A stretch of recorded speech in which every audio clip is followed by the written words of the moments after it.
sitting here with almost WWE Hall of Famer, The Undertaker, ahead of the most stupendous two-night WrestleMania headed to AT&T Stadium in April. Before we get to your Hall of Fame induction ceremony at SmackDown that Friday, I got to ask you the most important question. How is Randy Gregory in Denver? What did the Cowboys do? What happened? Man, I am a lifelong, as you well know, I'm a lifelong Cowboys fan. But how they let Randy Gregory go, I mean, good night. They're just, they frustrate me so much every year with some of the decisions they make. I don't know, man. I'm at a loss for words there.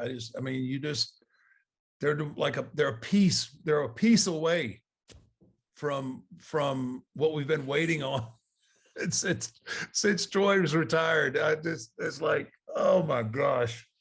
I don't know, man. Hopefully we'll plug in somebody there and we'll continue that resurgence of the defense. And why'd you have to start off like that? You already got me flustered. Gotta hit the left turn. I gotta make sure you're awake. Well, I'm awake now. All right, let's talk Hall of Fame then. Let's talk. Did you think it would happen so soon, immediately after your retirement? Do you have your whole speech planned already? How are you feeling? I'm honestly, I'm a bit overwhelmed right now with the speech. It's like it's the closest thing that I've had to do since like putting a WrestleMania match together. And, I've been pretty much pressure free for the last couple of years since the Boneyard match. And, there's, after a 30 plus year career with the WWE, the speech is and trying to be different and not give the same thing that most people do it's become a task all to itself. And as far as when this is actually the second time that I was invited to the Hall of Fame, so I wasn't as shocked this time. I turned it down the first time because I knew I had unfinished business. I wasn't at that place yet where I was ready to let go and say that it's over. This time, I've made my peace, and I'm just honored and humbled that they would induct me. When did they offer it to you the first time? It was my goodness. It was, I want to say after the Brock WrestleMania. I think it was after that. And I just, in my head, like I couldn't end on a match that I didn't remember. I got concussed and I don't remember even having that match. So I wanted to at least have a match that I could remember. And so it didn't, I kept working here and there for the next few years. And then trying to leave on that upbeat note. And then, fortunately we had the Boneyard match and I said, all right, that's it. I think I'm good. It's time to call it a day. And now here we are. And we talked about that a couple of months ago, getting to sit at the 50-yard line of AT&T Stadium next to a WWE ring at the WrestleMania ticket release party. We talked about your match with Brock and losing that match, and your other loss at WrestleMania to Roman Reigns, and how you thought maybe you wanted those two losses flipped. Now the main event this year, we have Brock versus Roman. How do you see sort of where the company, the direction that they've gone in, and how do you see the main event between those two guys going this year? Honestly, man, I think it's a coin toss. I'm not right now. I'm not in the day-to-days. So, I don't know I'm not really in tune with the vibe of what's going on behind the scenes. But as a fan, um, uh, and then potentially being in LA next year, I have a hard time. I don't know. I have a hard time seeing Roman lose, but on the other hand, I mean, it's Brock Lesnar too. It's a pick 'em in my book. I wouldn't bet it for sure if it was, if it was on a line somewhere. I don't know that I could pick unless I got some really, really, really good odds one way or another. But I'm really looking forward to it, though. I think it's going to be an unbelievable match. It'll have everything. It'll have physicality. It'll have a great story. I think it's built. I think the match is built. Just has been built wonderfully. So I'm excited to watch it and see what they come up with. And I think you might have a line on somebody who could give you a little insight if you wanted to, and Vince McMahon. No, I don't want that though. There's some things I would ask, and there's other things like, I try to watch with a fan's perspective instead of my inside perspective, and just to get a pulse and get a feel. The day of may be different. Like I may ask the day of, but I like to see how everything comes together down to the wire. So. And speaking of Vince, he is the guy who has the distinct pleasure of inducting the Undertaker into the Hall of Fame. Have you guys talked about that yet? Do you have any idea what he might say when he gets up there? I have absolutely no clue what he's going to say. I'm a little bit nervous. There's no one that Vince loves to play practical jokes on more than me. And the fact that the Hall of Fame is on April Fool's Day, who knows what's going to happen. I do know it's going to be emotional. And I'm not sure to what lengths that he will go to not to completely fall apart and be emotional. That's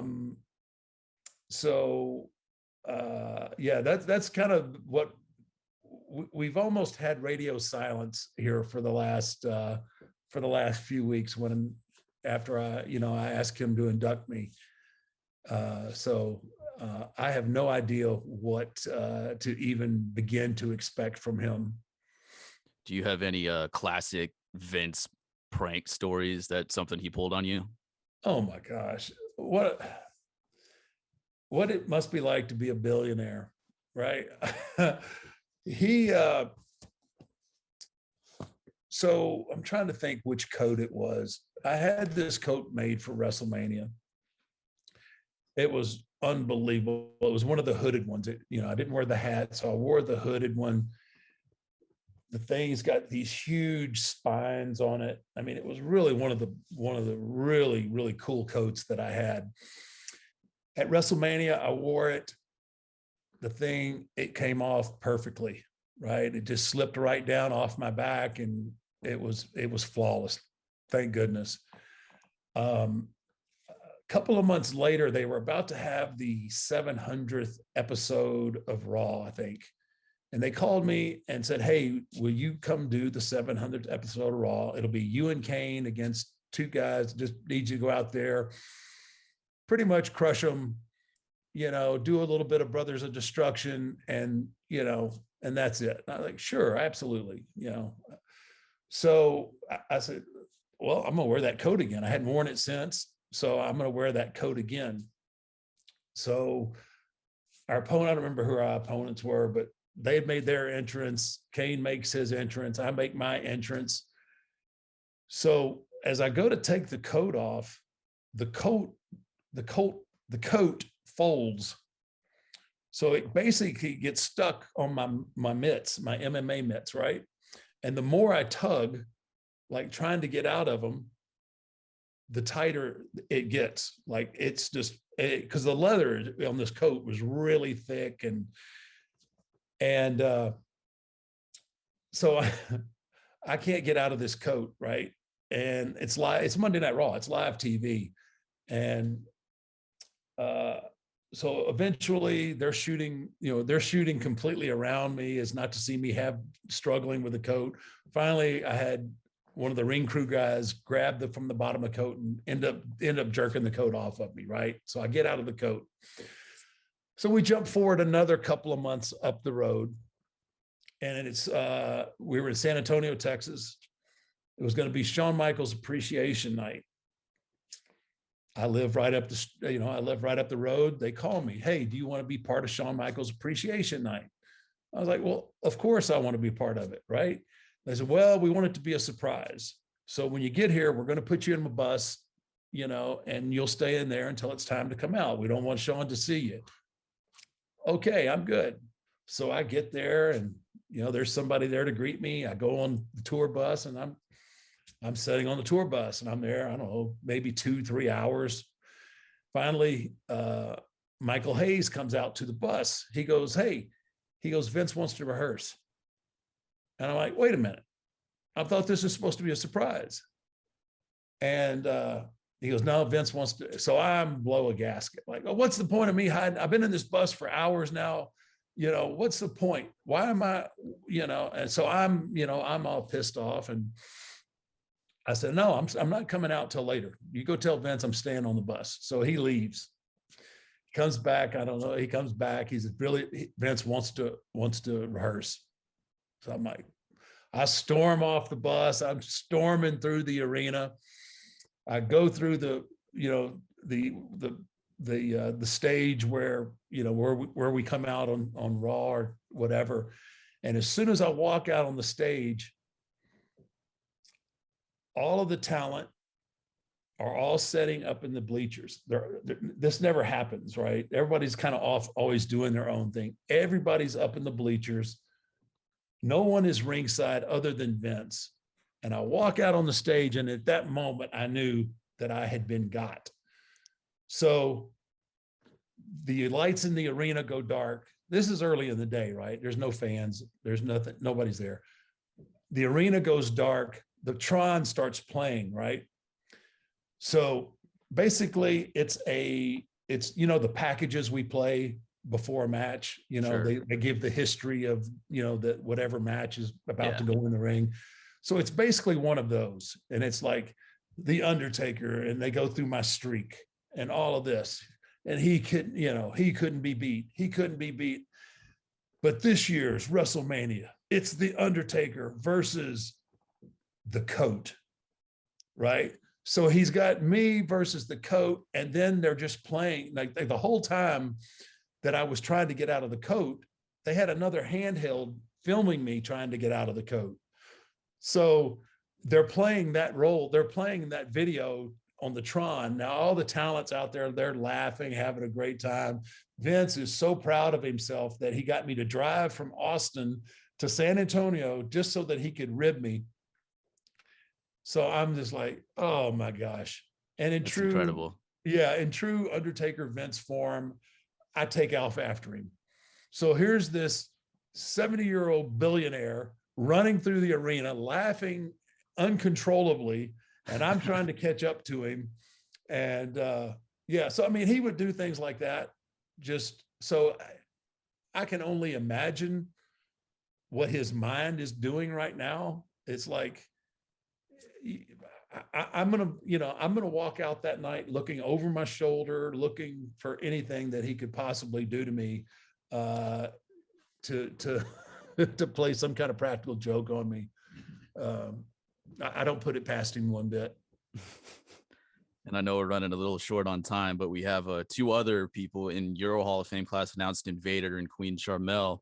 Mm-hmm. Is there anybody else out there who's not a Hall of Famer you think might deserve a crack at getting into the Hall? Well, man, there's several. I mean, off the top of my head, this is going to sound really super political, but I believe my wife should be in. She was one working in an era where the women didn't get nearly the opportunities that they do now. And she fought so hard. She fought so hard for the women to kind of get more of a spotlight put on them. She was actually reprimanded once for having too good of a match with Melina. That's a true story. But I just, for her work ethic and what she did in a time period where they weren't giving a lot of opportunity, I think she deserves a nod. And my goodness, I mean, as far as, there's a laundry list of male talent that I can run off. But I'm just trying to get through. I'm trying to get through this one. I got to get this one and this speech put together, and then we'll figure out who else goes in. All right. Well, it's coming. A couple of weeks away. Boy, is it ever. It is. I've got papers all over the place with notes and ideas, and it's been a while since I've had this kind of this nervous energy, if you will. Well, we'll get to see it all play out in person in Dallas at American Airlines Center the Friday before the most stupendous two-night WrestleMania at AT&T Stadium on April 2nd and 3rd. Undertaker, I appreciate your time as always. Always a pleasure to talk to you, and we'll see you up here real soon. Yeah, man. Hopefully we can get together in Dallas. Absolutely. Thank you, sir. All right. Have a good day.